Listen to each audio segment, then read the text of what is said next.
Good evening and welcome to another episode of Midweek Study brought to you by Bradford Christian College.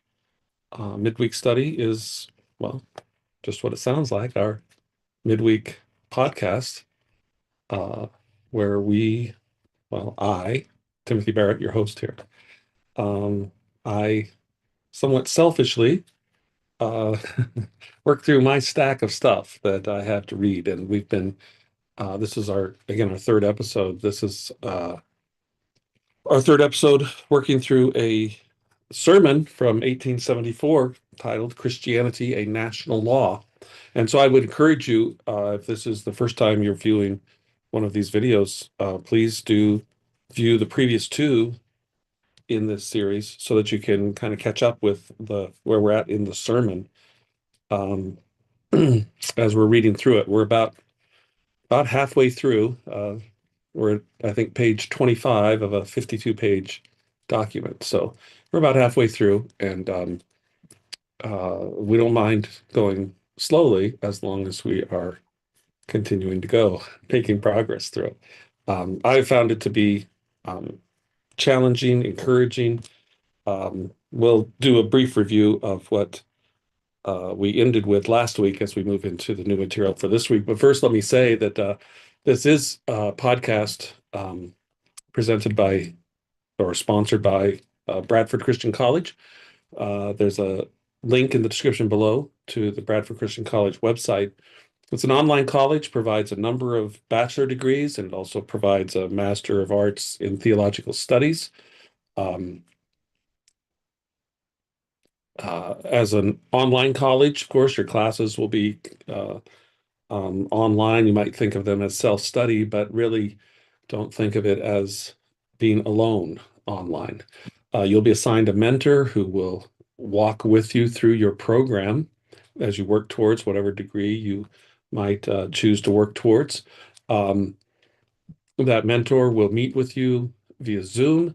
You'll have opportunity to ask questions about material from your assignments or even questions that go beyond the material in the assignment that look to further application, and your mentor will help you with that. The mentor will challenge you with um, questions from the courses that you're taking to help deepen your understanding of the material.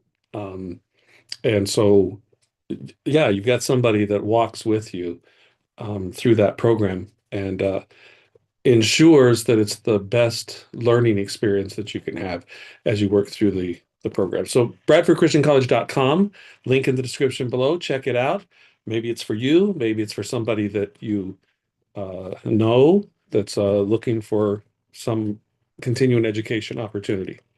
So I would encourage you to check out bradfordchristiancollege.com. By the way, um, on Tuesday nights, we have a um, podcast, The Lantern's Quest, and occasionally we do what's called reaction time.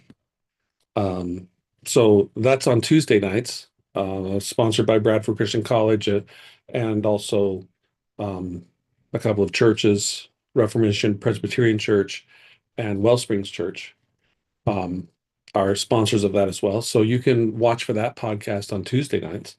This podcast, Midweek Study, on Wednesday nights. On Friday nights, we do a random cast, and that's where the intention is to just walk through some what appear to be important news headlines of the week, and just try to give a biblically based response, or at least a response from a biblical worldview, assuming that I have developed some degree of biblical worldview. It's a great opportunity. I would say that random cast, great opportunity for viewers and listeners to respond with comments and strengthen my biblical worldview or Christian worldview in regards to current events. All right. Excuse me just a moment here. I'm going to get a little airflow going. Get my ceiling fan on so that there's a little bit of air movement in here. It's feeling a little stuffy. Okay, so let's bring up our document that we've been working through. I may have to make that motion again and adjust my ceiling fan if if I have upped it too aggressively. Here, we'll see how it goes. Okay, so here's our document. Again, it's Christianity and Natural Law. That's the uh, title of the sermon. It's an election sermon. And just quickly, an election sermon is that sermon preached by a minister called by elected officials to come and preach a sermon to those officials. Typically, I think it would be the day of, or maybe the day before, they were going to take office after the most recent election. And the intention is that the minister would instruct the elected officials in their duties and responsibilities as Christian officials, how to rule in the fear of God, essentially. And so that's this particular sermon. Now, this is 1874. These election sermons began prior to the colonies declaring their independence. So these election sermons have gone on for a long time, certainly more than 100 years, maybe as long as 200 years at this point. Let's put it at the 150 mark. Okay, maybe. But it is a long standing tradition. It's a important event in the life of the colony to have these election sermons. Okay, and so then real quickly, I don't want to scroll too fast and make you get seasick here, but let's get to just some things in review. Here is the verse. I mean, this would typically be the case that in these election sermons, a minister would have a verse or a couple of verses that would serve as the foundation of his sermon. And the verse here is Jeremiah 2:31. O generation, see you the word of the Lord. Have I been a wilderness unto Israel, a land of darkness? Wherefore say my people, we are lords. We will come no more unto thee. All right, so let me get to where we're at. That's not where we're at. That was a misclick there. Um, so at the conclusion of our last time together, um, we read through this whole section where our pastor here is giving evidences that are all around them that Christianity is the law of this nation. And he says he asks questions like this: What is the purport of statutes enforcing some distinctive observance of the Lord's Day, so that it is made a dies non, a not a day for business in banks and governmental institutions, while the Mohammedan Friday and the Jewish Sabbath remain on the ordinary level of other days of the week? Why does this day find its recognition in the Constitution of the United States? And I talked about how it shows up in the Constitution. I'm not going to repeat that. If you need to know, pull out your handy dandy copy of the US Constitution that I'm sure you carry with you at all times like a good citizen and read it and find where this day is recognized in the Constitution. Why do our governors and our presidents call us by official proclamation to days of thanksgiving or of fasting before the Lord? Next week is the week in which we celebrate what is a uniquely American holiday, and that's Thanksgiving Day. I would challenge you next week. You got family together and maybe some extended family that you don't see very often. I would challenge you to say, hey, everybody, just stop and listen for a moment and read George Washington's first Thanksgiving Day proclamation. Or, good grief, there's a ton of them. Thanksgiving Day proclamations. Find one and read it. But I would encourage you to read George Washington's first Thanksgiving Day proclamation and just be inspired by, you know, what was intended in this country.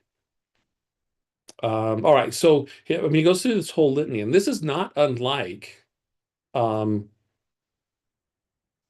at different points in the scriptures where a whole litany is given of things that testify to us of God, right? The heavens declare the glory of the Lord, right? That we pretend as in our sinful natures, we pretend like it is just so hard to see the truth of God. It's like, why is he so hidden from us? And if we will open our spiritual eyes, or if we will beg for the Holy Spirit to open our spiritual eyes, um, it's not that he's hiding, he is everywhere. Creation screams or sings quite loudly the glory of God. Our nation's history screams quite loudly or sings loudly the Christian character of our nation. Okay, so that's where he ends, where we ended. Um, and let's see, let's just read maybe this last part here. What are we to understand by all these and many similar facts of law, stretching in unbroken line through more than 2 centuries and a half of colonial and national existence, if we are not to understand that this nation and these states, by statute, no less than by incident and usage, have recognized, proclaimed, and maintained Christianity as the religion of our civil government? Wouldn't it be refreshing if we had political officers who would speak with such boldness and such clarity, right? But, we're in such an age and time when we think the more Christian thing to do is to just not offend anybody and let everybody, have their own beliefs and think that their own beliefs, regardless of what they are just as valuable to the culture as a whole in this country as Christianity.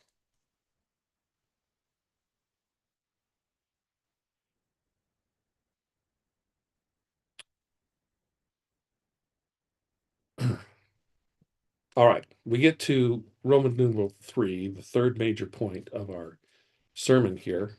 We're at page 25 of 52, as you can see here. The question truly comes, sorry, let me read it correctly. The question truly before us comes then to this: shall we, or shall we not, keep Christianity as our religion? Okay, now for us, maybe this should say, shall we or shall we not restore Christianity as our religion? But keep works too, because listen, we still live under the Constitution that was formed, well, not entirely, because there have been some amendments to that Constitution since that time, but the bulk of our Constitution under which we live as a nation was formed at a time when it was well understood Christianity is our religion. And so let's keep that. How do we keep that? How do we keep that? Well, hopefully our minister here will talk to us because he has grave concerns. In fact, if I were to go back to the beginning of this sermon, this was his grave concern about what had happened in this country by 1874. That it was now a debated question whether Christianity has anything to do with our civil government. In 1874, our current Constitution ratified 1789.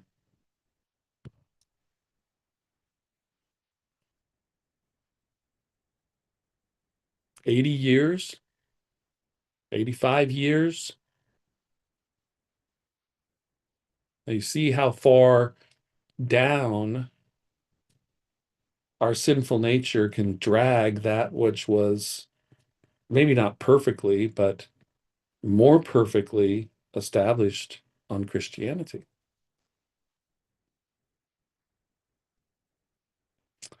Okay, so this is the question that truly before us comes. Shall we or shall we not keep Christianity as our religion? Now, some of you may hear that question and think, well, yeah, I mean, we've said no as a nation. We've said no, Christianity will not be our religion. Let's see what our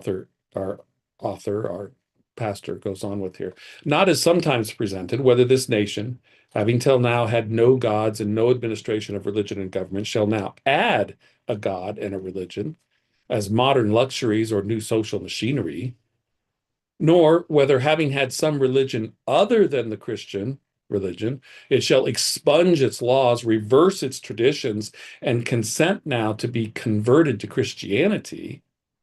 But shall we substantially, and as regards the main principle, though not in every minor detail and method, keep as our religion where and as it now stands in our laws, that Christianity was built into the foundations of our civil state, which we find inwrought through all its fabric, which buttresses our civil liberty, which consolidates our social order, which has compacted itself into our legal ethics, and whose binding power our nationality itself coheres. Yeah, see, um, today we don't think Christianity accomplishes these things in our state, in our civil state. Okay, so he is not saying that, all right, so up until now, 1874, we've been just an atheist nation, no God, and so let's now adopt a religion and let's pick Christianity. Or he's not saying that, up until now, we've been a Buddhist nation or a Muslim nation or, whatever. Um, Pick a false religion. And now let's drop that one and let's switch to Christianity. He's saying that's not what we're talking about. He's saying, let's acknowledge that Christianity was built into the foundations of our civil society, our civil state. Let's acknowledge that. Let's acknowledge that today. Let's be willing to acknowledge that in our conversations and in our discussion with others. Let's make it a part of our regular discourse with one another. Let's make it part of our regular conversation with elected representatives at whatever level, city, county, state, national representatives. Let's not let's not be embarrassed about it. Let's not be shy about it. Let's not um, think that somehow we have to work up some defense about it. Let's just know that that's the truth, right? As we just kind of reviewed, as our pastor illustrated, it's clear in the way that this country functions, has functioned historically. And so just like the Bible begins, in the beginning God, and it doesn't say, well, wait a minute, let me, for all of those out there that have legitimate concerns about whether there's a God or not, and let's go through some you know rhetorical and logical exercise to try to establish that there is maybe possibly might be a God in the beginning. No, let's simply assert the truth. In the beginning, God. This is what God did to create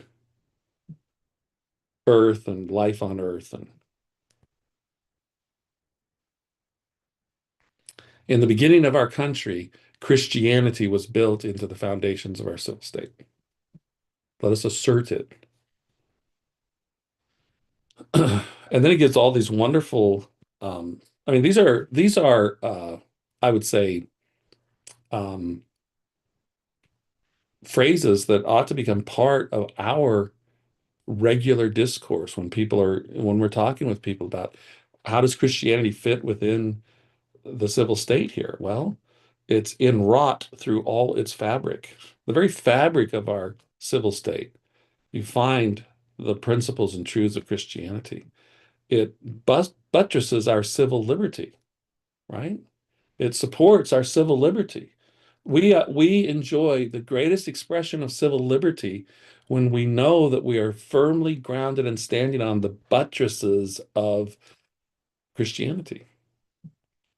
It consolidates our social order. It actually it actually accomplishes less division in our social order. It actually think about all the ways that we figure out to divide ourselves from one another in today's political discourse, civil discourse. Oh, you're one of those, or you're one of them. Christianity begins to smooth that out. It's compacted itself into our legal ethics. You know, why do we do things like have witnesses swear an oath to the testimony that they're to give?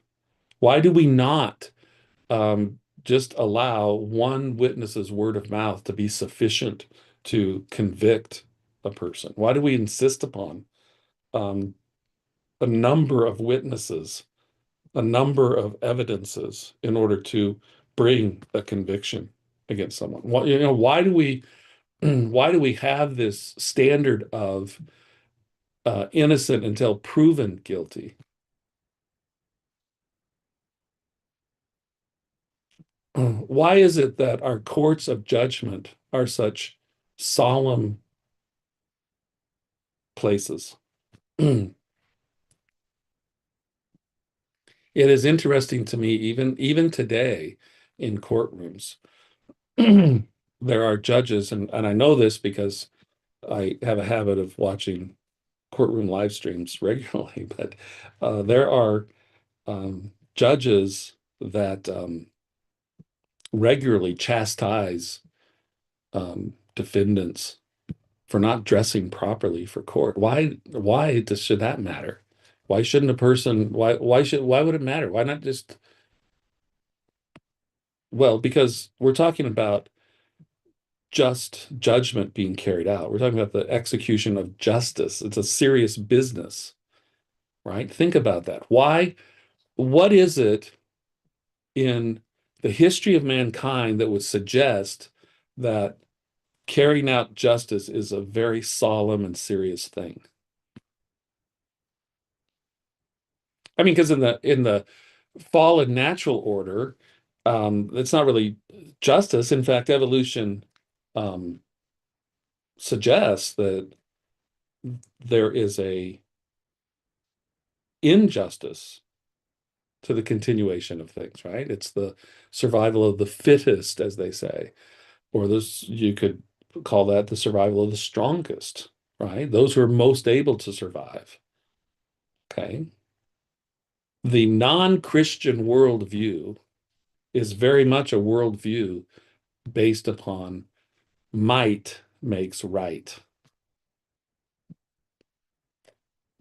Okay, it's the Christian worldview that says, um, make sure you care for the widow, make sure you care for the orphan, right? Not that those are the only two kinds of people you take care of, but those are representative of the type of people that should be taken care of. People that have a real genuine struggle to take care of themselves.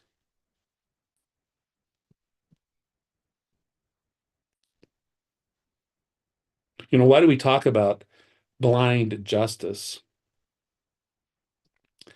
Well, Old Testament standards talk to us about um, not um, having pity for those found guilty. Not that we don't care. The point is, we don't want pity to cause us to declare some unjust justice, right? Oh, well, we pity you, so we won't hold you accountable to the degree that we would hold others accountable to. right?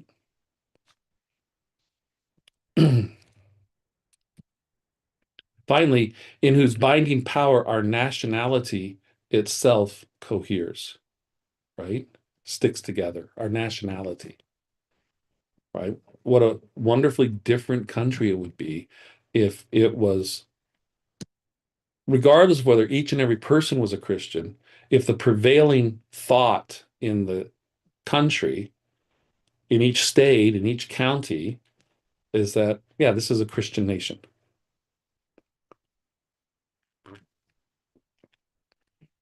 To the same degree that many in this country would think of other countries and think of them as a particular type of country, a Muslim country. And they'd have no hesitation of acknowledging that, yeah, so when I go to that country, I can expect that the laws will follow Muslim teaching. Continuing on, we easily see that this is a question not as to change of methods or of limits, but as to the subversion and abrogation of fundamental principles in government. Okay, so think about what he's suggesting there, right? It's a question as to the subversion and abrogation of fundamental principles in government.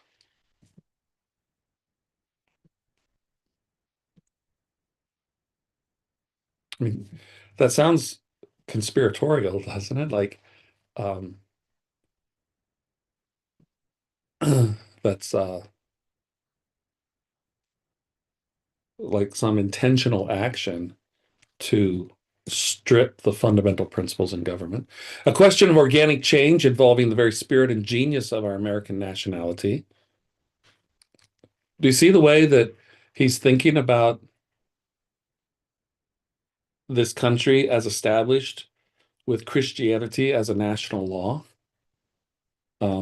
It's genius. It is, in one word, a question of revolution, of one of those profound moral revolutions which, once established at the hidden vital center of a people's life, radiate thence as resistless forces that play through ever-widening circles of upheaval in society and laws till they eventuate afar in history in those tremendous convulsions which are the visible types of Christ's great final judgment day. Let us be well aware with what we are dealing. Wow. So, I mean, he is. I mean, obviously, I don't know his style of presentation, and um, we um, maybe like to think that there's some level of emotionalism and such. I don't know that that's always the case in these old sermons that they may well have been written out and read and rather monotone. I don't know, but he's certainly here expressing the seriousness of what is being considered. When he makes that statement, let us be well aware with what we are dealing. It's like he's saying, you might think you're following with what I'm talking about here as far as restoring or keeping our Christianity as the foundation of our government, keeping Christianity as national law. But no, you don't understand the fullness of it. Let me explain the fullness. Christianity has the advantage in the argument of holding now, as it has held from the first, a position in our government. No change should be wrought without cause. But they mistake the Christianity of our day, who think it will run trembling from the open field of conflict to hide in some refuge of ancient precedent or of common usage. Its wisest leaders welcome all genuine and candid tests by which men may wish to try it, and especially the one vital and ever applicable test of experience. Right? So think about the Christianity of our day. Right? So he's saying the Christianity of his day is not the kind of Christianity that runs and hides, but it'll stand up to the test. It'll say, test it, test me, try me. Is that the Christianity of our day?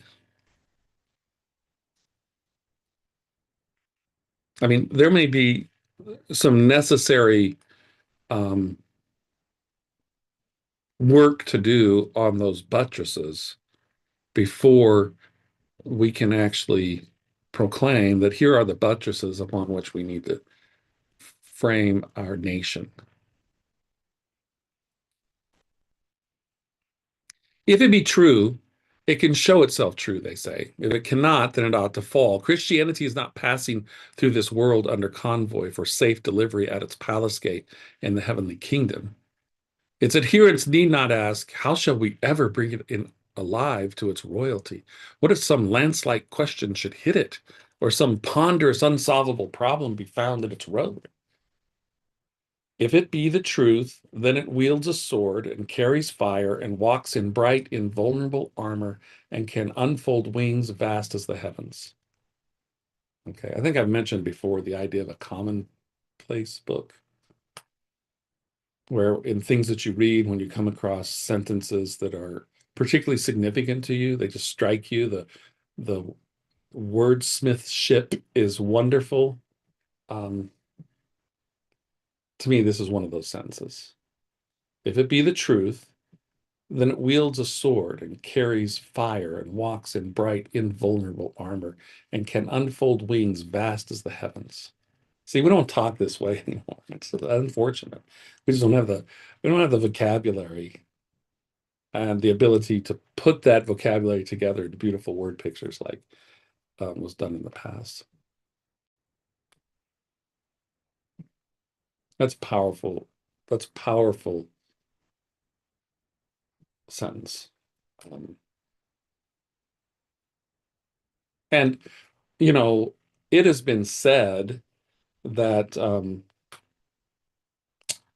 the word of God is like a lion, right? So how do you defend it? You open the cage and let it defend itself, right?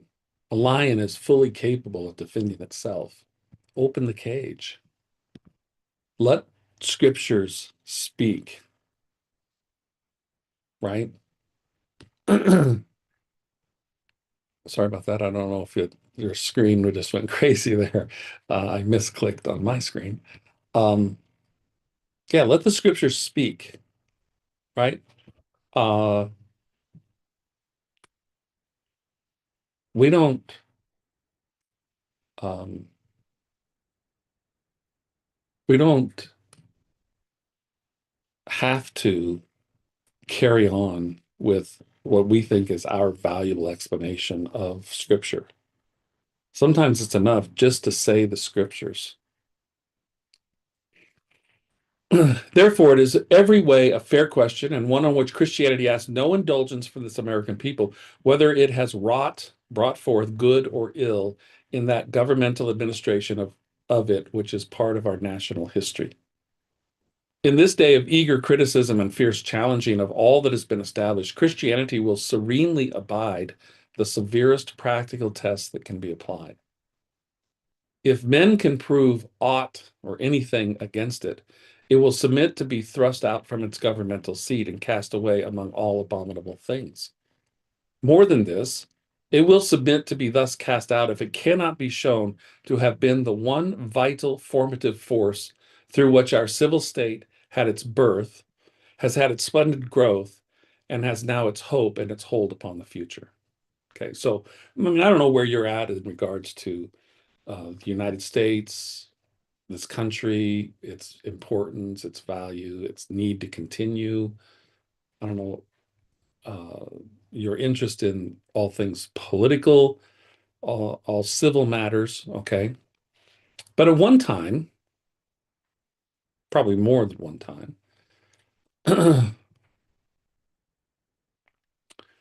at one time, at least, it was well understood that Christianity um, was the one vital formative force through which our civil state had its birth, has had its splendid growth, and has now its hope and its hold upon the future.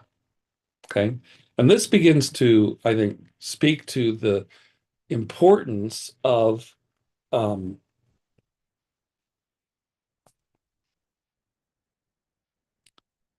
having a full grasp, as as best as you're able, a full grasp of the truth of history, the truth of Christian history, to not be so ignorant of true Christian history that you uh, are, you cower when others, make statements like, well, Christianity is responsible for more wars than any other religion. Well, no, no, that's not the case. Um, right. So, I don't know what, um, how you think about your country, but, if we think about individuals' lives, right, regarding their birth, right, the number of people that, are, um, make very extra effort. Suppose they've been adopted and they make extra effort to find out about their birth parents. And I'm not saying they shouldn't, or there's not value to that, or whatever. That's not my point. My point is they are very interested in finding out about how their birth came about, right? Think about all those people that engage whatever um, commercial DNA testing service, which I think most of them actually, even in their fine print, talk about this for entertainment purposes and not, it's not official DNA results or something, but it becomes very important to people, some people, to do that whole DNA thing and find out um, about their origins, right? In fact, their commercials, you'd see a person who dresses in a particular ethnic style and then does the DNA thing and finds out, oh, I'm more this, and so they change their dress and suggesting that there's great significance to their present life in knowing more about their origin. Okay. Well, this country is filled with legal citizens, um, many of them natural born citizens, but others um, becoming citizens through the legal process and adopting this country as their own. Maybe they should find out about the birth of their country, right? Maybe they should take that as seriously as others take their personal DNA um, evidence, right? And maybe if people took that seriously and really studied the documents that reflect the birth of this country, maybe they should change their dress and change their actions accordingly.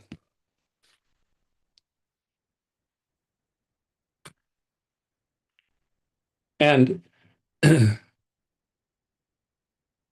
the DNA testing, it seems that people pursue that to find out about their origins, to give their present life um, more substance, more meaning, and presumably um, give them a more positive outlook on their future.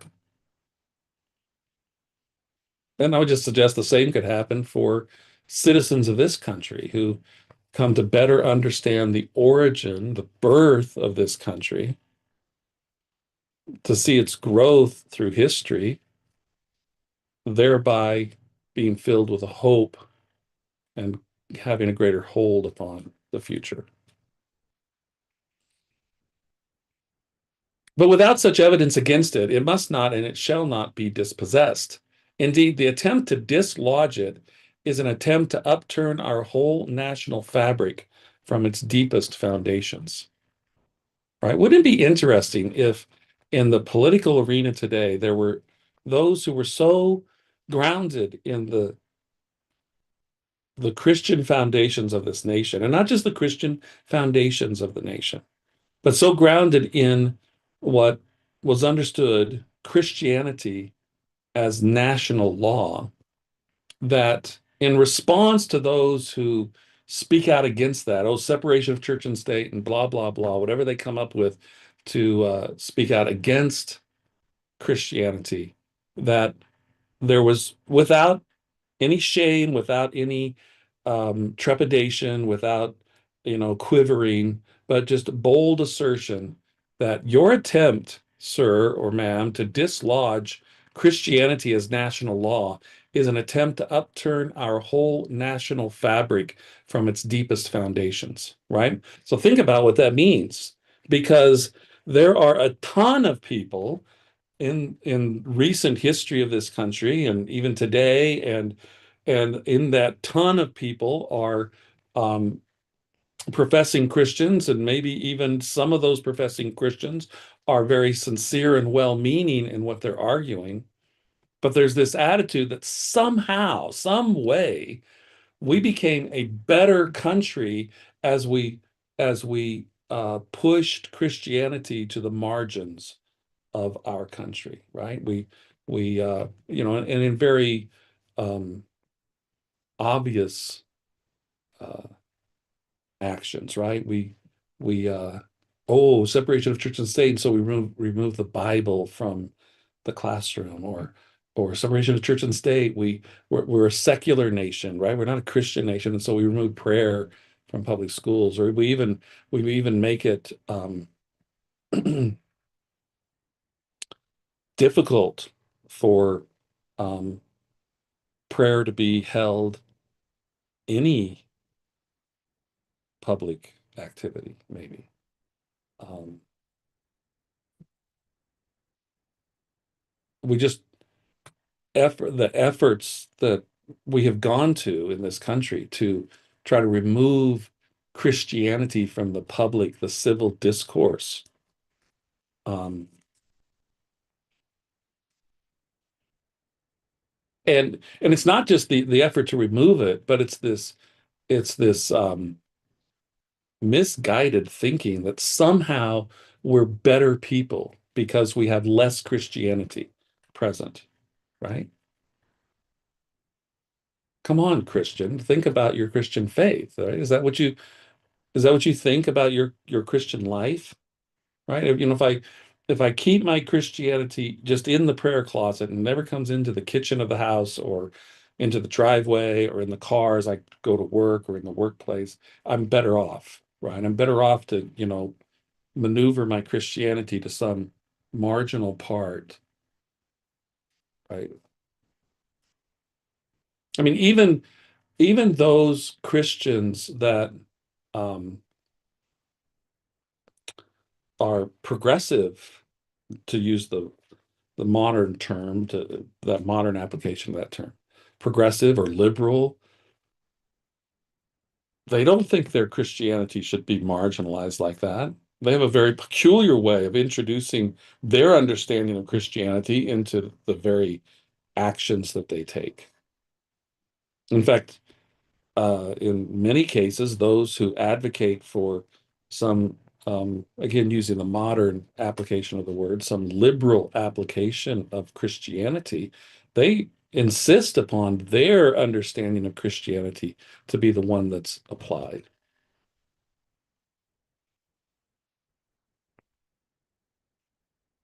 But as Christians, true, well-grounded biblical Christians, we should know that these efforts to manipulate Christianity into something that it's not, to marginalize true foundational biblical apostolic Christianity, um, that's not making us a better place.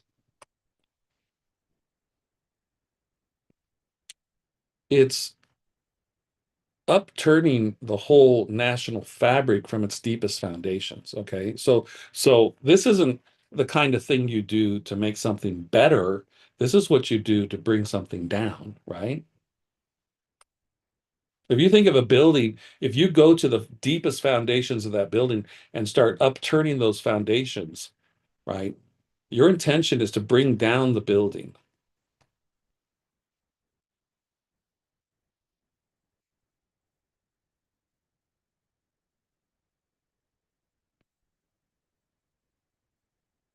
See, and that's Christians, that's what we need to be thinking about when we see those clear and obvious evidences of the Christian foundation, the buttresses that are Christianity as national law being stripped away.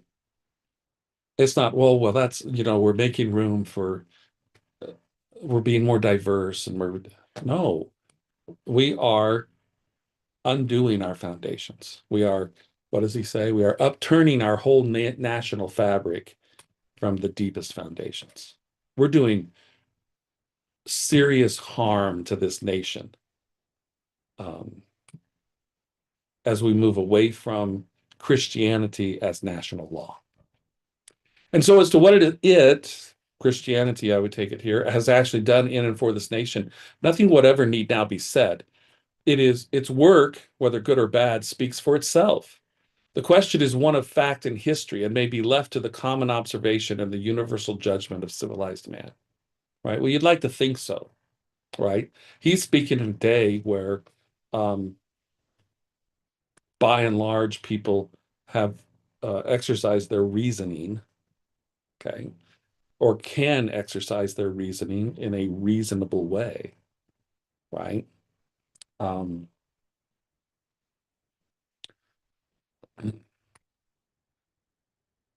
if we look at Romans chapter 1, I fear that in this country we're a lot further down that downward spiral than we care to admit. We're not reasonable people. We're not, we're not um, thoughtful. We don't search things out meaningfully. We're very much interested in crafting a perception of the world according to our whims and fancies and fantasies.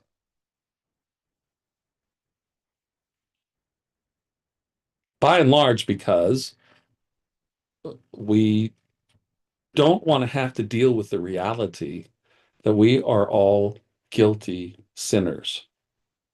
And the reason that we're sinful, the reason we do sinful things is because we are sinners and we're accountable for that. And there is a God that we all know is there. He's not silent.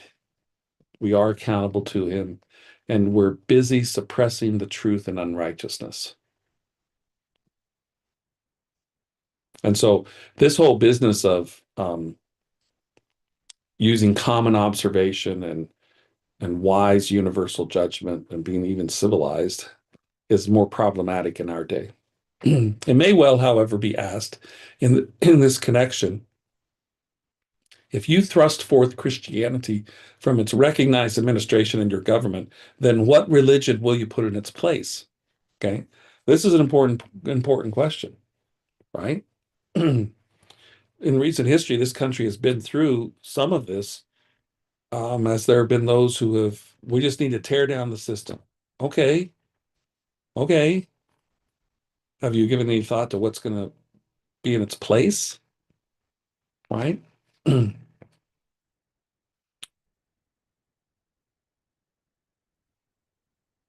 reason no kings protest, which I don't even know what are you talking about? Right? Um, Ultimately, I think their effort is to say, our current president, we need to get rid of him. Okay. Well, have you thought about what is going to replace him as president? Right? He was president before, and then he was replaced with another president. I would encourage everybody to give some serious thought as to which administration was more king-like in terms of dictatorship, in terms of dictating the narrative that must be believed by the people, dictating the behavior that must be engaged in by the administration. And I'll just evaluate it. For we have seen that government cannot exist in organic perpetuity without some civil administration of some religion. Okay, this would be this. This is a really important point to get firmly established in your mind. Any government is going to be operating from some religion, maybe a very convoluted religion, maybe a mixture of religions, but there's going to be some religion that undergirds every government. Shall it be Mohammedanism? Is that what we want? Islam, Buddhism, Spiritism, pantheism, materialism, atheism, all equally religions or phenomena of certain transition from one religion to another? The question is its own reply.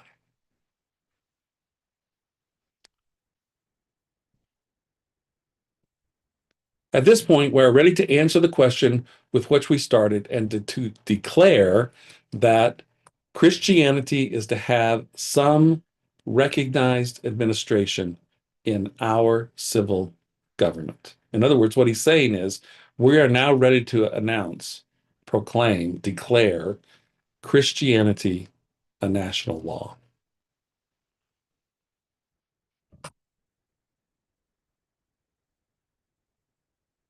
We might rest the case on the statement already made, but it may be profitable to enhance the argument by considering some objections now commonly heard, since this will involve defining on some points the principle as above announced. Okay, so this is something that is um, a regular occurrence when we dredge up old documents and we look at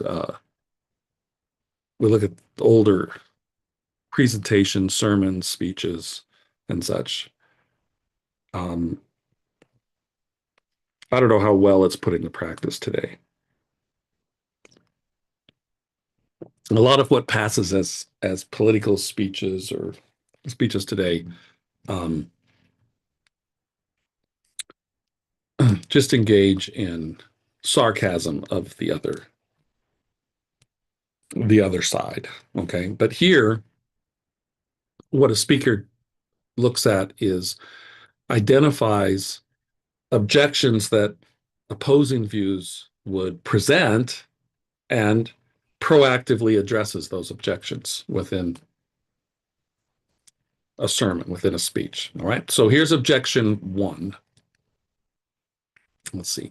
Maybe we'll highlight objections in this yellow that doesn't show very well. But objection one: individuals may have Christianity and the nation may have it without giving it any recognized legal administration.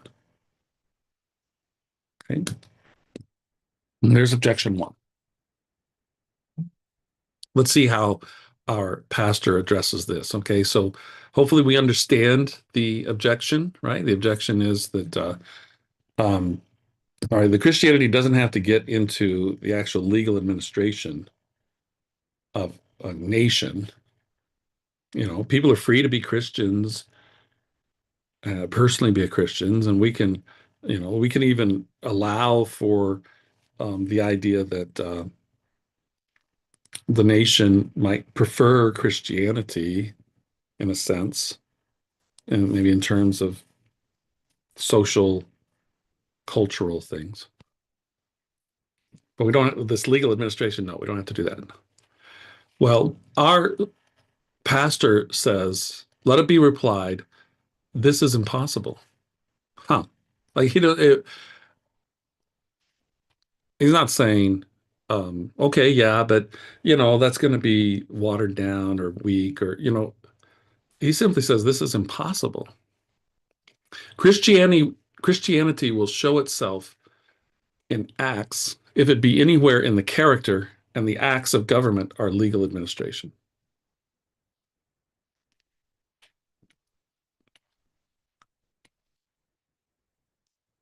Um, this is the whole can there be faith without works? Right? If you think about that from Scripture, right? Show me your faith by your works. True Christianity results in particular works. I mean, this is you could also think of this as the root fruit, right? Good root brings forth good fruit.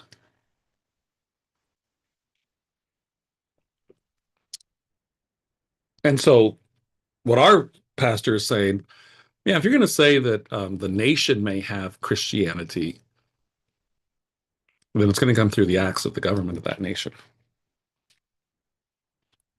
The religion of Jesus Christ is one of those things that cannot be hid. It will strike forth everywhere. Certainly, if it be alive, it will show itself on the broad field of law. The world has seen enough of that modest Christianity, which is either afraid or ashamed to declare itself by its own proper name at all points where it might reasonably be inquired of.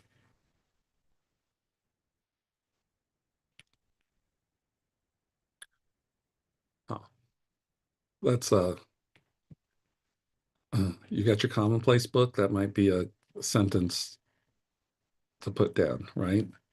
This could be at least the intent of this sentence to have as a ready tool in your toolbox, a ready arrow in your quiver. Um,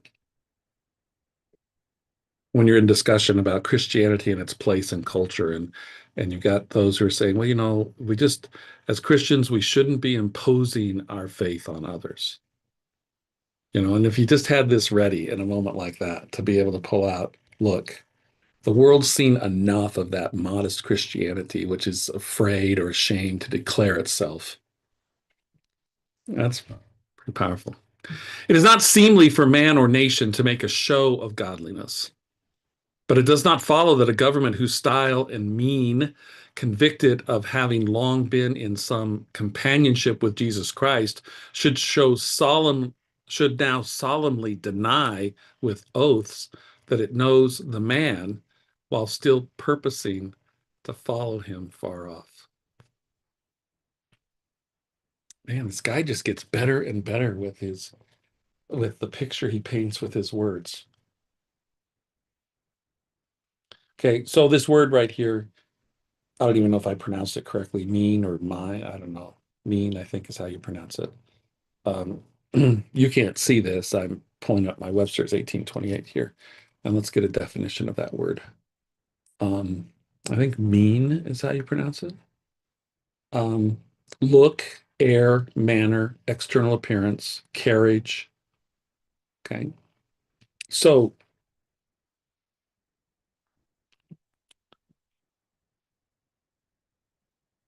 think about what he's saying here, right? In 1874, at least, you look at government, and I think you could say this for 2025. Good grief. That's so far away from 1874. But I think you could say this for 2025. In many aspects of how government conducts itself. But by its conduct, it shows, or as he says, by its style, it's convicted of having long been in some companionship with Jesus Christ. And I hope you see what he is getting at here, right? He's alluding to the circumstance of Peter in the New Testament, right? And he's saying that just like those with Peter who said, hey, you look like the guy that was with Jesus. You look like the guy that followed Jesus. You talk like the guy that followed Jesus, right? Hey, United States government, you look like the kind of government that follows the teachings of Jesus Christ. You look like a Christian form of government. You act like a Christian form, the things that you do, the processes that you have in place, the at least the structure of many laws that you have, they convict you of having this Christian foundation. But then, just like Peter, with solemn oaths denying, I don't know the man. but I'll follow him at a distance, right? Uh,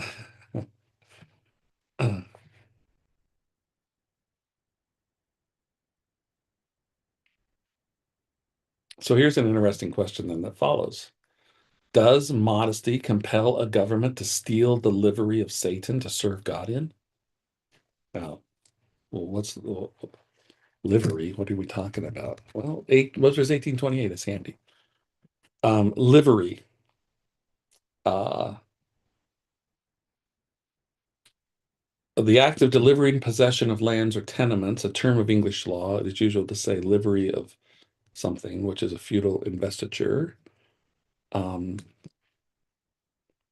Release from wardship, the writ by which possession is obtained, the state of being kept at a certain rate, a form of dress by which noblemen and gentlemen distinguish their servants, a particular dress or garb appropriate or peculiar to particular times or things. Um, so a liveryman is one who wears a livery. A livery stable is a stable where horses are kept for hire, right? So the livery of Satan would be that which is used, the dress that's used, the implements that are used to deliver whatever. And so what is he saying here?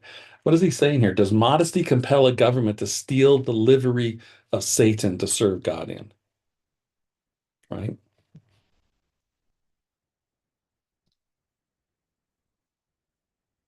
Um,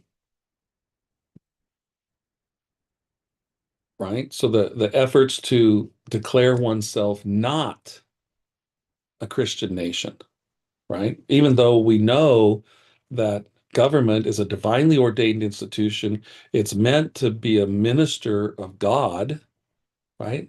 Read your Romans 13. Okay, that's not a justification of any kind of government. That's the standard to which all governments are to live, to be truly a minister, and not even just a minister of God. Okay, if you're thinking that you need to read Romans 13 to clarify your Christian understanding of government, please, please, please begin by reading the end of Romans 12. Okay, um, so that you get the full context. Okay, because as I hope you're aware, um, our scriptures were not written with chapter and verse initially. Okay, so um, you know the initial letter to the Romans, people wouldn't just, oh, well, let's just read chapter 13 because they wouldn't have chapters, right? So here's what they would read starting in our chapter 12, verse 19. Beloved, never avenge yourselves, but leave it to the wrath of God, for it is written, vengeance is mine, I will repay, says the Lord. Okay. And then there's a couple of other verses, which are really good verses to read, but for my purposes, I'm going to move to Romans chapter 13, right? Remember, vengeance is mine. I will repay, says the Lord, right? Avenging yourself is not something that you do personally, individually. You leave it to the wrath of God, right? Well, then when you go to Romans chapter 13, verse 4, speaking of rulers, for he is God's servant for your good. But if you do wrong, be afraid, for he does not bear the sword in vain. For he is the servant of God, an avenger who carries out God's wrath on the wrongdoer.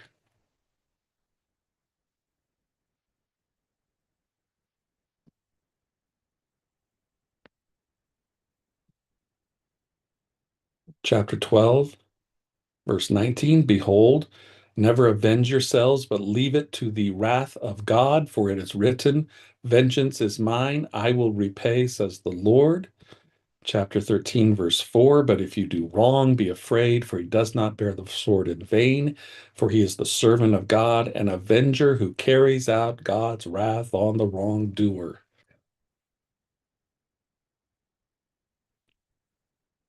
Huh.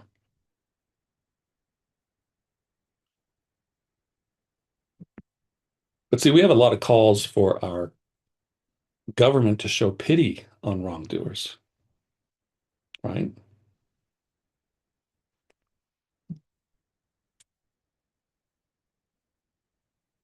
Moreover, as the world knows of no ethics solid and secure aside from the Christian system, the civil state, which is the embodiment and organized enforcement of social ethics, must, in some sense, administer that system unless it be ready to remit itself to the cold glooms of the ancient heathenism or of the modern anti-Christian systems whose various rules of conduct for men combine in varying proportions the pathetic incertitude of souls tossed on tiresome seas of doubt, the bewitchment of sensualism, the froth of sentimentalism, the grossness of materialism, the Philistine challenge of a strenuous and savage intellectualism, and a certain infernal practicality of selfishness.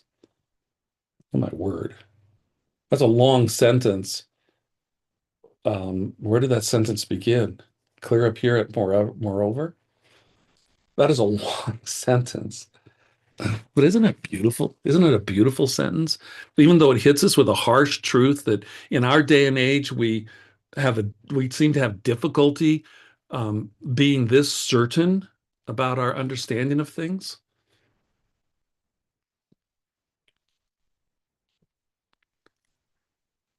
If Christians today even understood what this pastor was saying, I fear that many of them would say, well, that just sounds so mean. That just sounds so harsh and unloving. That's intolerant. But here's what he's saying. Here's what he's saying. Here's the choice that's before you, American citizen. There is the Christian system. I mean, knowing that the government of your state must be built upon a religion.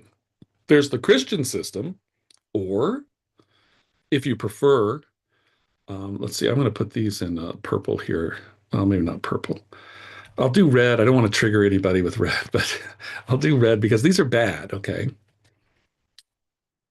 Or you could, if you prefer, you could choose the cold glooms of the ancient heathenism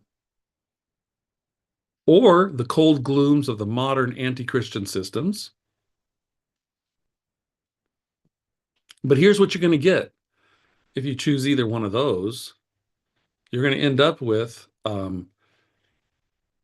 a combination in varying proportions, the pathetic incertitude of souls tossed on tiresome seas of doubt, right? I take it incertitude must mean being uncertain, right? Going to my Webster's 1828 here. Incertitude, uncertainty, doubtfulness, doubt. Yeah, I mean, um, if you're going to abandon the one true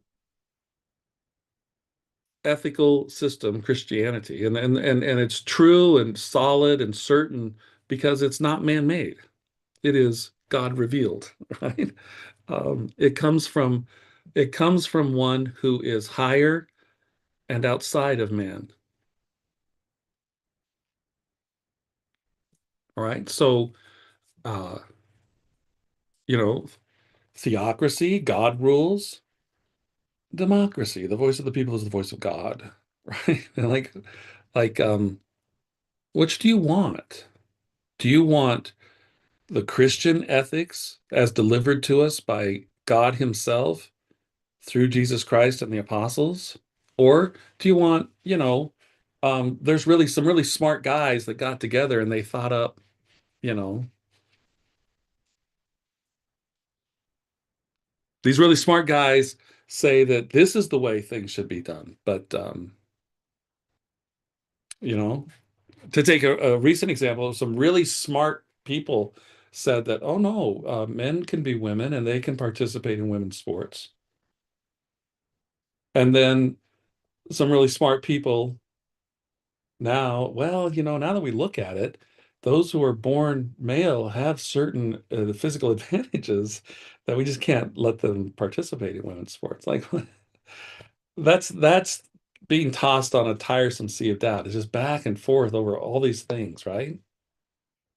I mean, think about established science, so-called, right? Oh, eat this food product because it's really good for you. Wait, don't eat that food product because it's bad for you. Oh, go ahead and eat it. It's good for you. Like,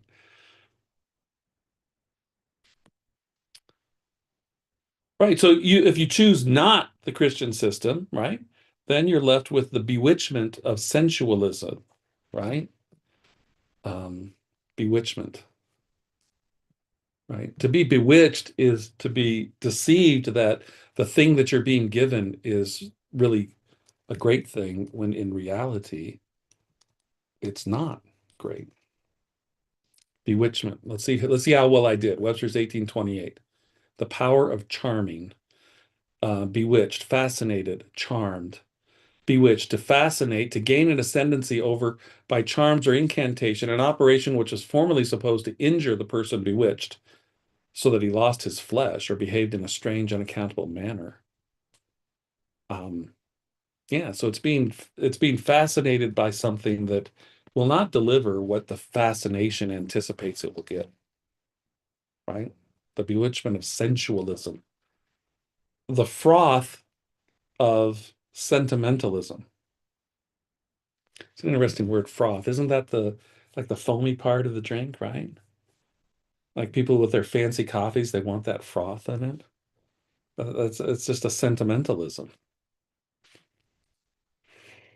The grossness of materialism, right? And I think those are all phrases that we should keep in mind, right? We should have these phrases at the ready, so that when we're in discussions with others and they're saying, well, we can't let Christianity have such a prominent place in the public sphere. And we could respond with, oh, so you prefer being tossed on the tiresome sea of doubt, or you're embracing the bewitchment of sensualism, or oh, you like the froth of sentimentalism.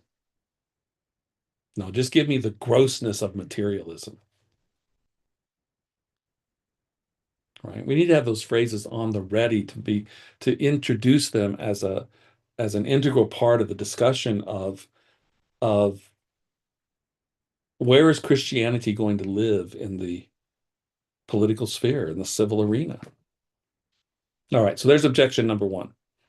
He's essentially saying, look, you're going to have to choose your religion, and you've got this wonderful, Christian ethical system, peace on earth, goodwill towards men. Like, what do you don't like about that?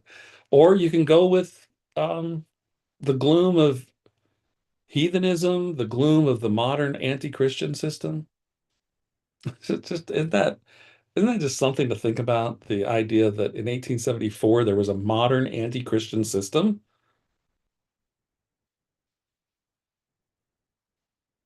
Objection two. I'll have to get back on my color schemes here. Objection two. It is not in the province of government to deal officially with religion. There we go. All right, there's an objection, right? So when you're having your discussions with individuals and you're suggesting that Christianity plays an important role in government and that the government actions need to be rooted in Christianity, the only true ethical system upon which our laws and our courts of justice should be based. It is alleged that government is organized for other and temporal purposes and is no more under obligation or necessity to administer Christianity than is a bank or a railway company. A general answer is that the argument as above is aimed to show not that government should deal with religion in any method outside the province of government. If the objection mean that a nation has no personal spiritual existence nor immortality in a world to come and is not required to exercise and has no power to enforce a personal spiritual experience toward God, that may readily be granted. In fact, our founding fathers well understood this. Um,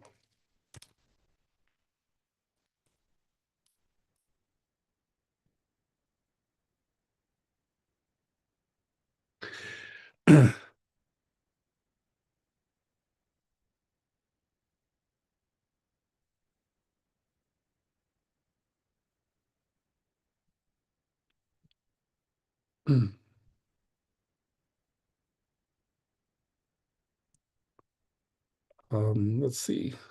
I'm searching for something here. Right. So, um, our founding fathers will understood that. And in fact, I'll argue the case that regardless of um, whether the particular founding father was personally a Christian or not, um, they nevertheless argued the Christian view of things. And so if you ever go to Washington, D.C., and you walk into the Jefferson Memorial to Thomas Jefferson. And as I remember it, as you walk into what I would call the main entrance to it, be the side that faces the reflecting pool. As you walk in, and there's the magnificent statue of Jefferson in the center, you need to turn to your left and look over your shoulder, kind of behind you. And there's this quote of Jefferson on the wall.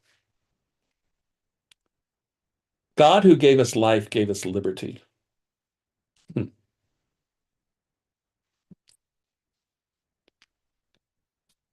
So think about Jefferson. He wasn't the only one who uh, wrote the Declaration of Independence, but he was certainly the main writer of the Declaration of Independence. Kind of changes, or not necessarily changes, but it enhances the understanding of when he says that among these are life, liberty, right? Can the liberties of a nation, continue with his quote, can the liberties of a nation be secure? Can the liberties of a nation be secure when we have removed a conviction that these liberties are the gift of God? Hmm. Now, this is Thomas Jefferson. Oh, Jefferson wasn't a Christian. Okay, I'm not going to get into that debate. Um, he said he was a Christian. His granddaughter defended his Christianity, and whatever. Uh, Personally, I mean, I suppose that's been resolved now because he's died, and you know, it's been settled. But I pray that he was a Christian. I mean, assuming that um, I will be welcomed into heaven, that'd be pretty cool to, look across the lunch table one day and hey, there's Thomas Jefferson. Um, have a talk with him. Actually, just listen to him because even in heaven, I'm sure he'd be far smarter than me. But um, listen to what he says here, right? Because I would say that in what he says here, he is more Christian than he is more Christian in his thinking than many Christians are today. He says this, indeed, I tremble for my country when I reflect that God is just, that his justice cannot sleep forever.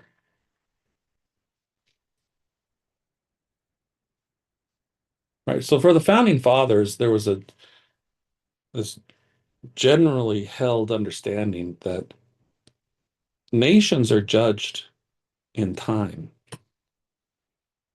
in history.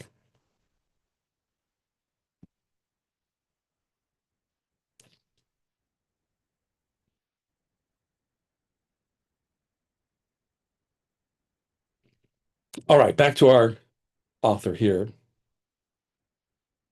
But inasmuch as man is such a being that certain grand spiritual facts, such as God, the Christ, the divine revelation, do most mightily affect his temporal relations with which government must deal, therefore, government as a merely temporal power must take note of these spiritual facts, recognizing and administering Christianity, even though not for Christianity's sake, yet for the sake of good government itself and for the sake of the very existence of anything like a commonwealth among men.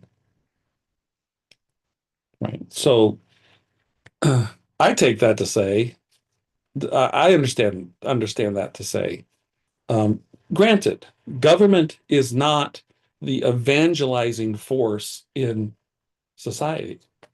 That's not its role. But just because it's not the evangelizing force doesn't mean it's not to recognize and operate from a Christian basis. In fact, all the more so should it desire to recognize and administer Christianity, not because government's trying to be the one to convert people to Christianity. That's the church, right? What it cares about is protecting the good and punishing the evil. Why? So that government itself is good, and as he says, we can have something like a commonwealth among men. Okay. Now, um, a state like Massachusetts still likes to call itself um, a commonwealth. Um, Commonwealth, as defined by Webster's 1828, an established form of government, or generally a state, a body politic consisting of a certain portion of men united by compact. Um, a commonwealth is, I'm kind of skipping through here, a commonwealth is properly a free state, representative government, or republic, as the Commonwealth of Massachusetts. The word signifies strictly the common good or happiness, and hence the form of government supposed best to secure the public good, right? So why would a government that recognizes it's not the evangelical force in the community, right? But why would it care to operate, recognize, and administer Christianity? Because it wants to best secure the public good. It wants to see that there is happiness for the people. Now, we may have talked about this before in a previous episode, but we need to take a moment to think about happiness because the founding fathers speak about happiness often in our Declaration of Independence, life, liberty, and the pursuit of happiness. Why did Jefferson put it that way? Why didn't he leave it the way that it seemed to be said previous to that, life, liberty, property, and no taxation without representation, right? Maybe he's suggesting that happiness is where there is no taxation. But let me just read from a couple of definitions from Webster's 1828. Um, this idea of happiness. Happiness, the agreeable sensations which spring from the enjoyment of good, that state of a being in which his desires are gratified by the enjoyment of pleasure without pain. And then he talks about how happiness compares with felicity. Um, to a person distressed with pain, continuing in his definition of happiness, to a person distressed with pain, relief from that pain affords happiness. In other cases, we give the name happiness to positive pleasure or an excitement of agreeable sensation. So, what he's saying there is that happiness, I mean, there are varieties of ways to use this word happiness, but I mean, think about the Declaration of Independence, right? You're declaring these inalienable rights and you name life, right? Liberty, big ideas, pursuit of happiness, right? I'm sure that they didn't mean, everybody gets a bowl of ice cream. Yeah, and they're happy, right? They're not going to be that flippant. Jefferson's not going to be that flippant with his terminology, right? He's not going to the grand idea of life and the grand idea of liberty, and then this minuscule idea of the pursuit of happiness. Okay. Webster's definition of happiness goes on to say, happiness therefore admits of indefinite degrees of increase in enjoyment or gratification of desires. And then he makes this interesting statement.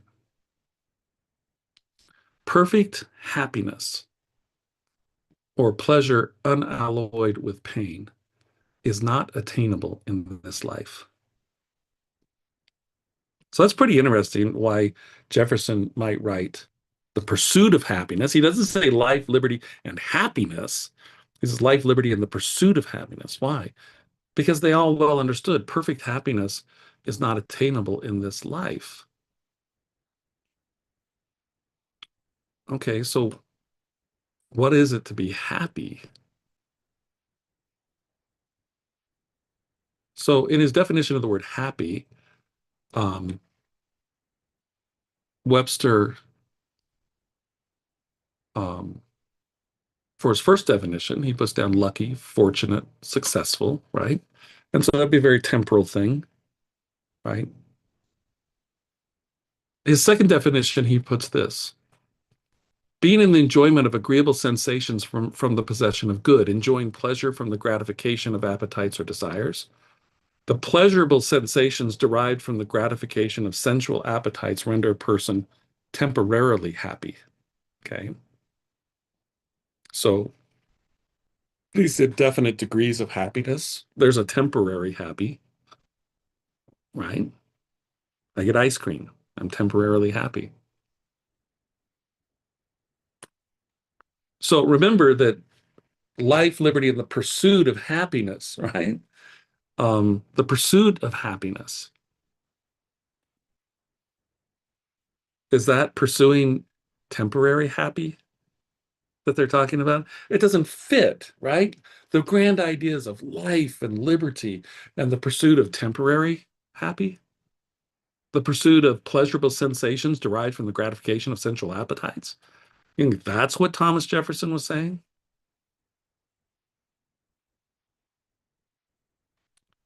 Well, I didn't read the whole sentence that Webster gave when he expressed what is regarded as being temporarily happy. Because the next thing that Webster says in his definition is, but he only can be esteemed really and permanently happy who enjoys peace of mind in the favor of God. Okay, that's interesting.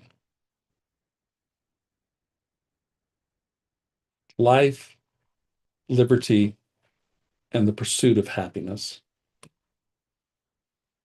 the pursuit of enjoying peace of mind in the favor of God. Is it possible that that's what Jefferson was referring to?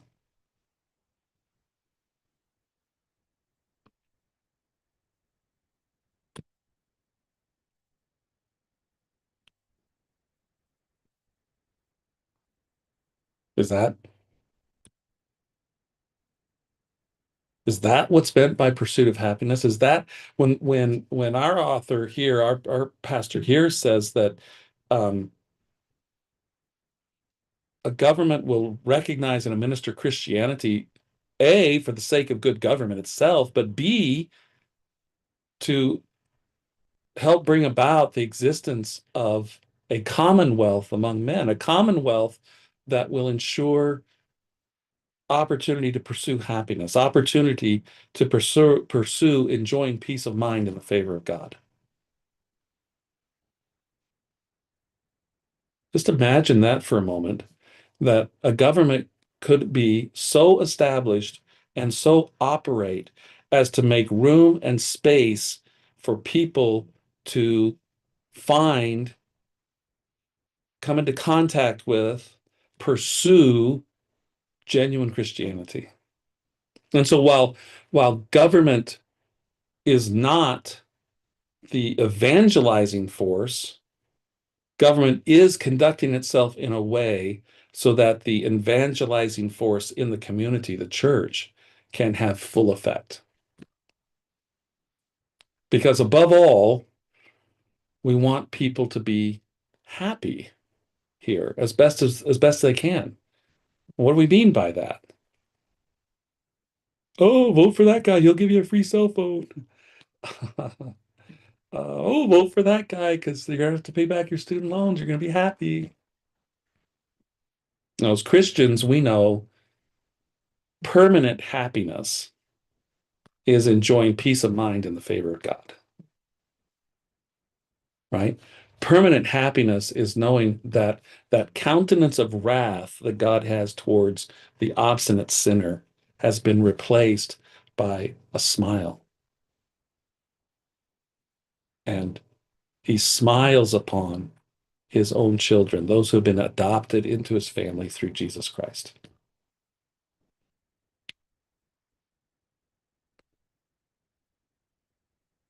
All right, so our pastor goes on. This answer takes the objector on his own ground that government is a merely temporal power for temporal uses like any human corporation. So it remains to be added that government is itself an ordinance of Almighty God and administers in his name and authority in Romans 13, right? If we seek its parallels among institutions, then the family and the church, both divine, are its parallels, not the bank and the railway. Human society can be conceived without banks and railways, but without the three great divine institutions in some form, the family, the church, the state, there is no social organism. My, oh my, is that something that needs to be re-understood today? Right. So think about what that means. Accepting that our pastor is right, and I would say that he is, that social organism, right? A society that is living and improving, growing and strengthening like you would want with an organism, right? What does it need? Well, that social organism needs the family, the church, and the state. All of those divinely ordained institutions. What pertinency is there then in the frequent comparison of the civil state to any of the common human compacts or corporations? Yet we cannot avoid thinking that even in our great railway companies, a little infusion of genuine Christianity would work no damage, right?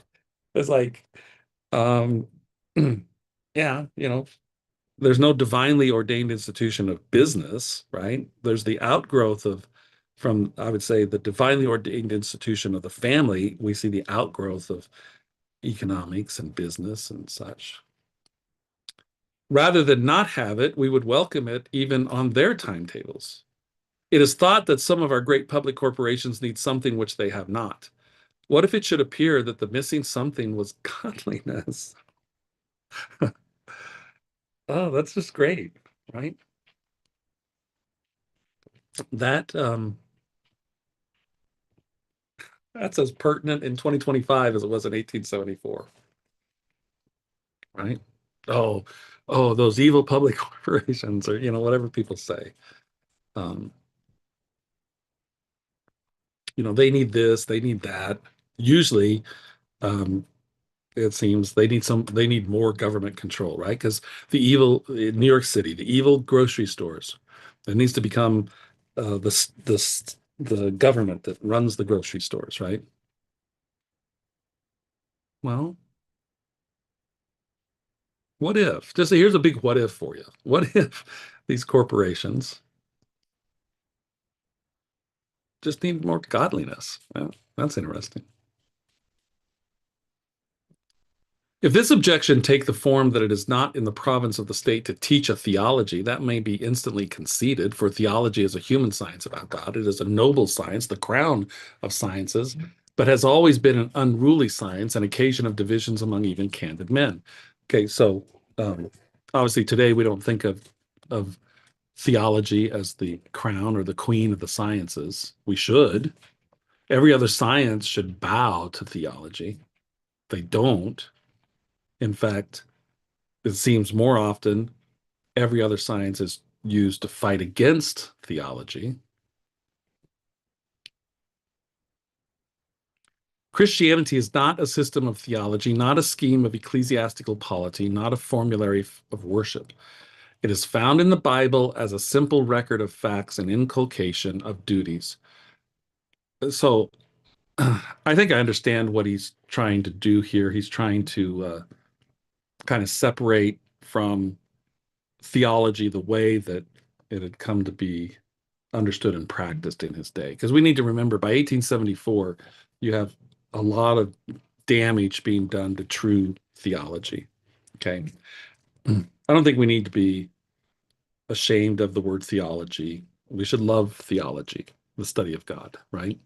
We should love religion, right? Christianity is religion, right? And, for a time, maybe it's still a thing, but for a time it was really big in Christian circles. Well, Christianity is not a religion, it's a relationship. I'm like, stop it. Stop it. It's organized. The Christian faith is organized into to a theology that can be studied, into a religion that can be practiced. Let's see where he goes with this. It is found in the Bible as a simple record of facts and inculcation of duties, which he who runs may read and then go on to form his own theology or science of those facts to suit himself as he runs. Okay, well, sure. I mean, that's understandable, right? That would be at its best, that would be being the Berean who studies to see that these things are true, right? Um, we don't want to just sit and be brainwashed by uh, some pastor, alleged or real, that is purporting to properly pronounce the scriptures to us, right? Um, but neither do we want to become an island unto ourselves, right? Um, so that, well, I've got my own version of Christianity. No, there's a lot of really smart people who have lived before us, and we're pretty wise. Oh, and there's a lot of smart people who live with us, right? And among those smart people that live with us are those who have carefully studied and prepared themselves and then have been called and elected as a pastor. And we should give regard to them. And we should humbly sit before their teaching and their counsel. Doesn't mean we can't say, well, Pastor, I think you're not right here. In fact, if after our own careful study of something, if that's the case, that can be a valuable point of discussion because even a pastor needs to continue to learn and grow in the matters of the faith. This statement here from our pastor, it's striking me a little bit too individualistic. All right. And yet, I'm not opposed to the idea of individuals having access to the Bible and reading the Bible and thinking upon those things. But we want to, A, couch that pursuit in the wisdom of many counselors. And so we want to read um, well regarded ministers from the past, as I refer to them as the dead theologians. But we also want to sit under the teaching and instruction of well regarded ministers of our day, a local pastor, right, who can actually run with us through the scriptures and because of his training and his preparation and acknowledging a call that he has upon his life to be the shepherd of a local flock, finding safety and surety in that. Whether the time will ever come when the state should teach a theology is doubtful. It is certain that the time is not yet.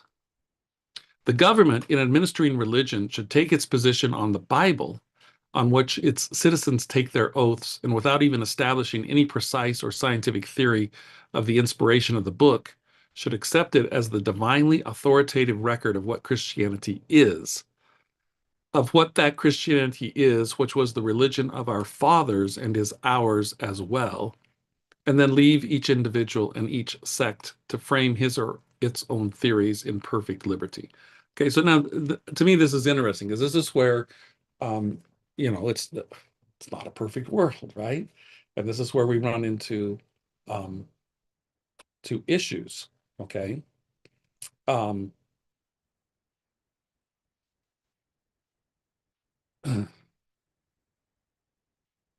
he's saying the government should accept the Bible as the divinely authoritative record of what Christianity is, and that it should operate from that basis and not, I guess what he's saying is don't um, try to,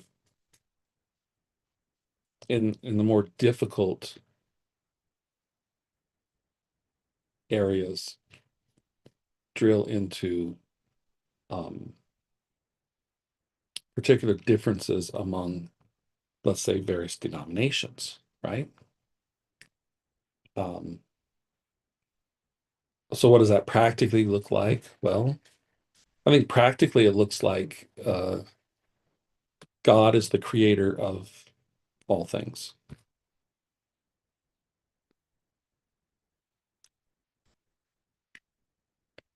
God creates life, right? Genesis 9:6. Okay. And the one who takes a life will have his life taken at the hands of government. That's not exactly how the verse goes, but that's the intention of that. It's the establishment of the death penalty.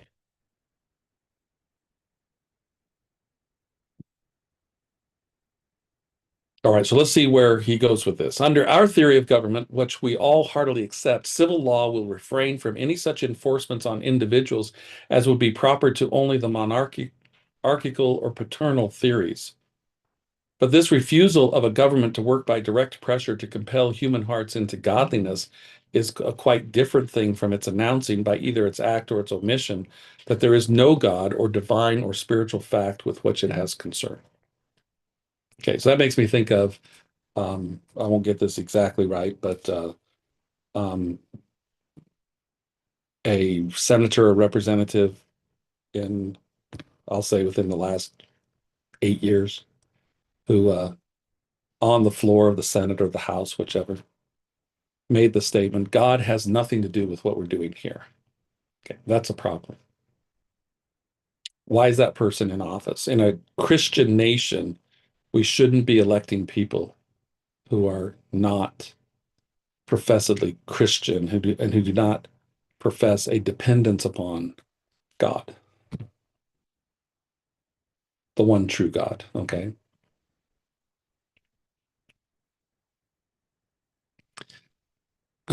All right. So that objection to, I think I would want to spend more time thinking about what he's saying there. Um, Not necessarily agree with him as to the degree of the individualism that I see him expressing here. Um, I think what it does demonstrate is that, um, at each and every point, when we say Christianity at national law and the government recognizing and administering Christianity as national law, doesn't mean that it's always easy, right? That there are challenges to it. Um,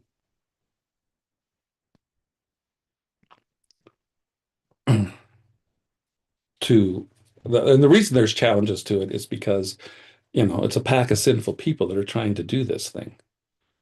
Um, but it doesn't mean that you don't pursue happiness, right? If Webster's right that in this life um,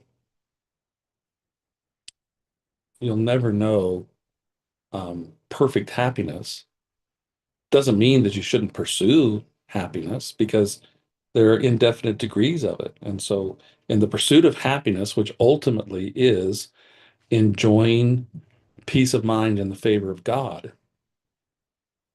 um,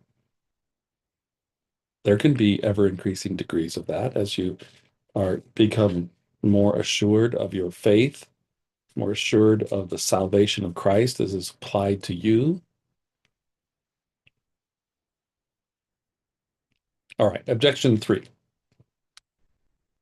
I may not have finished whatever thought I started there, but um, we'll move on to objection 3. Objection 3. But Christ and his apostles made no attempt to bring Christianity into civil administration. Yeah, isn't that right? They didn't. Well, Whoa, they didn't do that.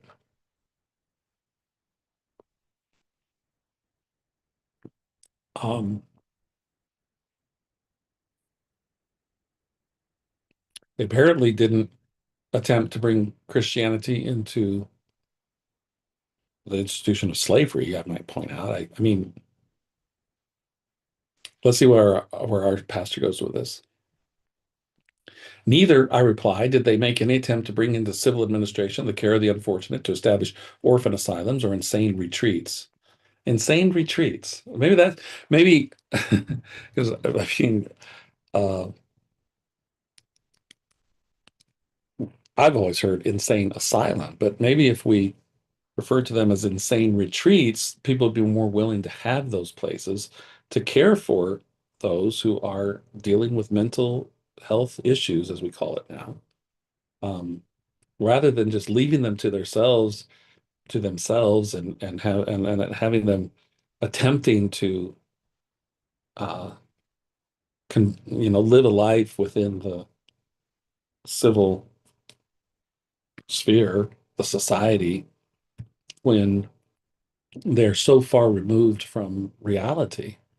It's really discompassionate um, to do that to them. Anyway, yet they did such a work and launched such an influence as have led to the governmental founding of refuges for the unfortunate, unknown except under Christian governments. Okay, now we can debate whether that's a proper function of government. His point is it's not until you have admittedly Christian governments that you have these governments that are saying we need to take care of these people that are in these conditions, and have led also in every land where the gospel has been preached to some recognized civil administration of Christianity. They lived under the despotism of a foreign emperor. No public duties devolved on them as on us, who are sovereigns charged with the conduct of affairs and the destinies of coming generations in this land of liberty, whose liberty is directly traceable to the mighty working through centuries past of the gospel which Christ has brought. And so he rightly points out here that whereas we could go as recent as the colonies under England, there was a king and he ruled. His decree was final, right? And so as citizens, they did what they could to govern themselves, but ultimately the king's decree is what you can't legislate against. But when we throw off the king, right, the citizens are king, right? The citizens are the source of power. And so now everything's different, right? We can decide as a citizenry at a local, state, or national level that, yeah, we want to give um, government this authority, right? We want to give government, we've decided as a community, we want to place in the hands of government the authority to provide for orphans, right? Maybe that's the decision that's made. Now, um,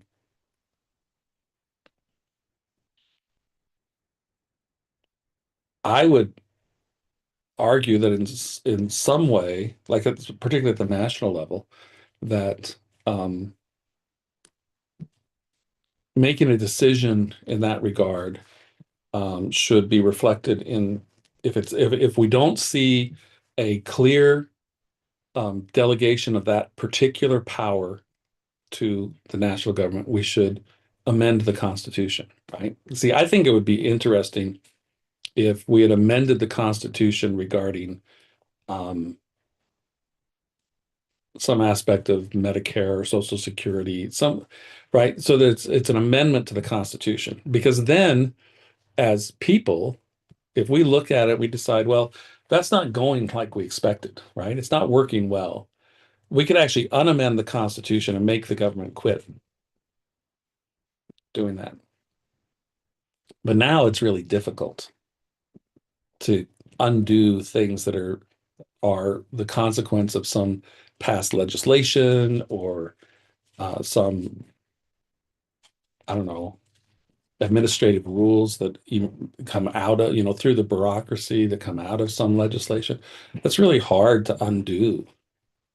But if we forced ourselves to actually amend the Constitution when we wanted to delegate a specific power to national government, see, then we, the people, could say, regardless of whatever laws they ended up making out of that amendment, we could end up saying, no, that's not going well.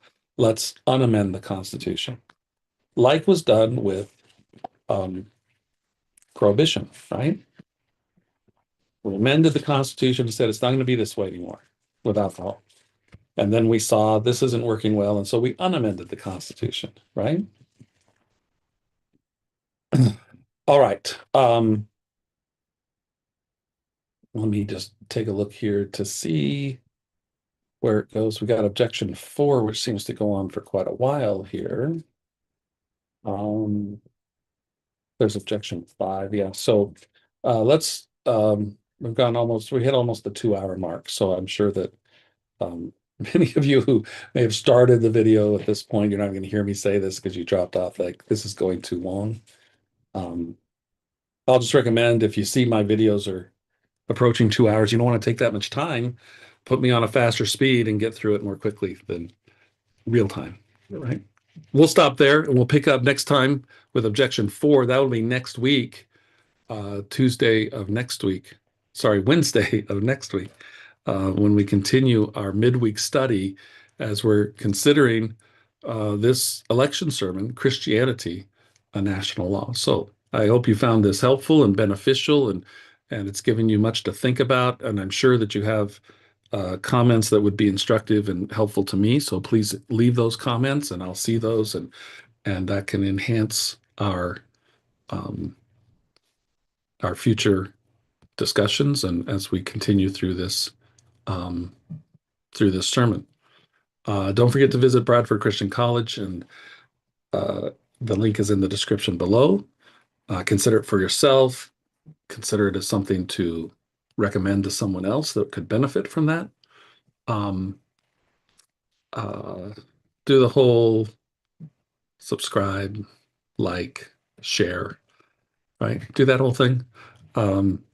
And let's see if we can build our community and we can engage in discussion through comments and such so that we can strengthen our own understanding of our Christian faith as it applies to the life that we live. So again, I hope this was helpful for you, that it was beneficial. I hope you have a good week. Join me on Friday for Random Cast, and we'll see what things we can look at there. Have a good night, all.